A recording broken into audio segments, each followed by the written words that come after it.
Kasturba Gandhi Balika Vidyalaya, Nili Block, Karbi Anglong, Assam. My name is Rumi Tirampi and my name is Nurdani Tirampi. We are from 11th Standard. Our team name is Sampri. We are going to give presentations on Swadesi, which is purely homemade product. We have prepared bamboo pickles with local chilies, which is available in our localities.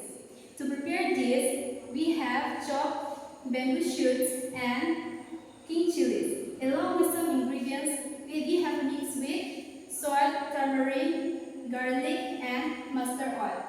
And we have to put it under a clean containers and keep under the sunlight for about 4 to 5 days.